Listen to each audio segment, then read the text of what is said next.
तो ये जो क्वेश्चन है ये जैम कंप्यूटर एप्लीकेशन 2010 में पूछा गया था। और यहाँ पर क्या है, sine Y upon Y D Y D X. तो सबसे पहले हमें वाई के रेस्पेक्ट में करना है इसको, और वाई के रेस्पेक्ट में करने के लिए ऊपर भी साइन वाई है न्यूमरेटर में भी और डिनोमिनेटर में भी वाई है। यानी कि अगर मैं इसको सब्सटीट्यूट करूं किसी वे से तो सब्सटीट्यूट भी नहीं होगा, और इस तरह से मैं इसको अगर इंटीग्रेशन बाय पार्ट्स अप्लाई करता हूँ इसको, एक को फर्स्ट फंक्शन दूसरे को सेकंड फंक्शन लेकर, है ना, तो भी मेरे लिए कॉम्प्लिकेटेड होगा।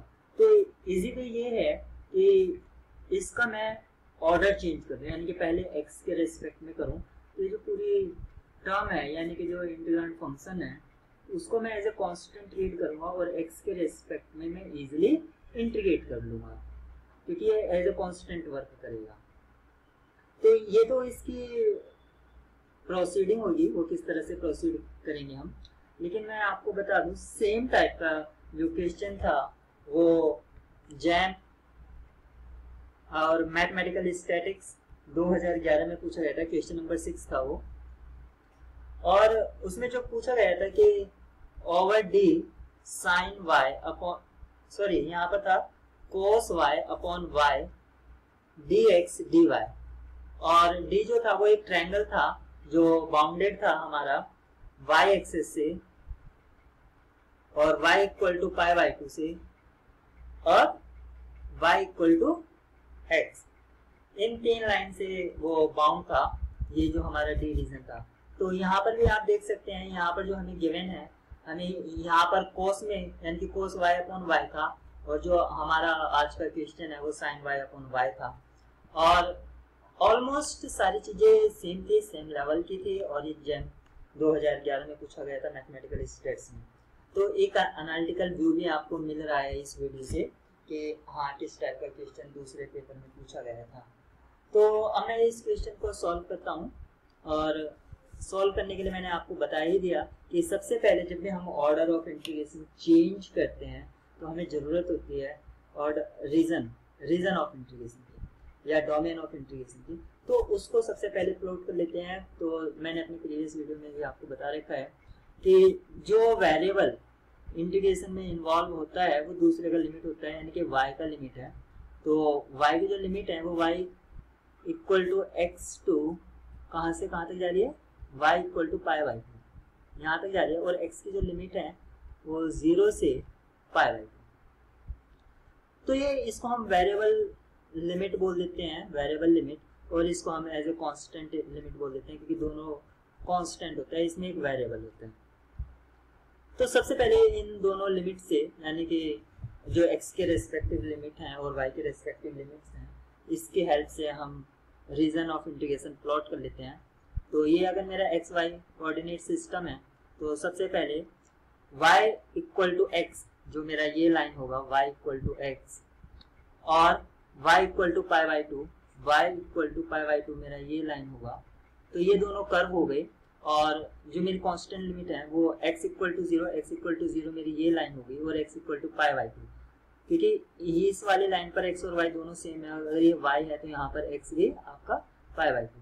तो ये जो पॉइंट है इंटरसेक्शन पॉइंट ये वाला, ये x equal to pi by 2 की वैल्यू दे रहा है। तो आपका जो रीजन है वो ये वाला है, क्योंकि ये दोनों एज ए कर्व ले लीजिए और ये दोनों आप एज ए कांस्टेंट लिमिट ले लीजिए, तो ये वाला रीजन हो गया। अब इसमें सबसे पहले जो मुझे यहाँ पर दे रखा था वो y के रेस्पेक्ट में दे रखा था, अब मैं इसको x के रेस्पेक्ट में लूंगा। तो x की जो लिमिट होगी वो कहाँ से कहाँ तक वेरी करेगी, वो इस एक्सिस से इस लाइन तक वेरी करेगी, और ये लाइन क्या है, x equal to Y.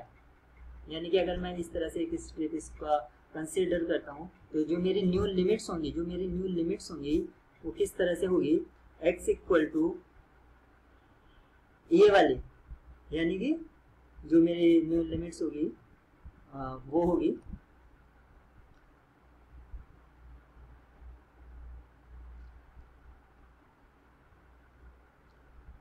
Zero से x की जो लिमिट होगी, x की जो लिमिट होगी वो 0 से कहाँ तक वेरी करेगी, y तक, यानी कि ये x के टर्म में हमें लिखना हो, y की टर्म, वो x को y के टर्म में लिखेंगे तो जो x की लिमिट है वो इस लाइन से, यानी कि 0 से लेके इस लाइन तक, और y की जो लिमिट रहेगी वो इस लाइन से लेकर ये टॉप, यानी कि 0 से π/2। तो जो y की लिमिट होगी वो 0 to π/2 होगी। अब आप देख सकते हैं लिमिट्स में क्या क्या चेंज आया। पहले जो y था वो x से आपका π/2, अभी ये 0 से π/2 है। और x की लिमिट में देख सकते हैं वो पहले 0 से π/2 था, अब यहाँ पर वेरिएबल टर्म्स में आ गया। तो इसका जो था, अब मैं इसका ऑर्डर ऑफ इंटीग्रेशन मैंने चेंज कर दिया। तो ऑर्डर ऑफ इंटीग्रेशन में मैंने चेंज कर दिया, तो x और y की लिमिट्स क्या है, x की 0 से y हो गई है, और जो y की लिमिट है वो 0 से π/2 हो गई है। और जो हमारा फंक्शन था ये है sin y upon y dx dy। क्योंकि मैं अब x के रेस्पेक्ट में कर रहा हूँ तो ये पूरा एज ए कांस्टेंट ट्रीट करूँगा, तो ये पूरा कांस्टेंट रहेगा, और x का जो इंटीग्रेशन है वो, सॉरी, x के रेस्पेक्ट में जो इंटीग्रेशन होगा वो x आ जाएगा। तो ये हो जाएगा 0 से π/2 और sin y अपॉन y, और ये x और ये 0 से y। अब मैं इसकी अगर अपर और लोअर लिमिट अगर मैं पुट कर दूं, यानी कि लिमिट ले लूं, तो ये क्या होगा, y माइनस 0, x की जगह y माइनस 0 आ जाएगा।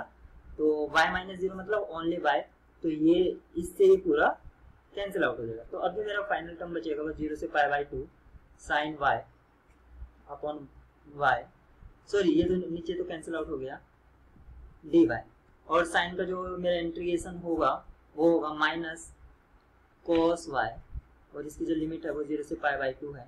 अब मैं इसकी लिमिट पुट करूंगा तो cos 90 पर 0 हो जाएगा और cos 0 1 हो जाएगा, तो ये माइनस और माइनस गोस टू पॉजिटिव।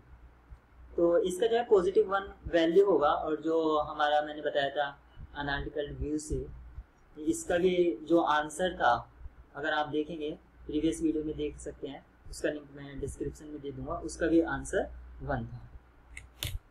तो यहाँ पर जो हमारा है ऑप्शन सी इस पर्टिकुलर क्वेश्चन के लिए ये 2।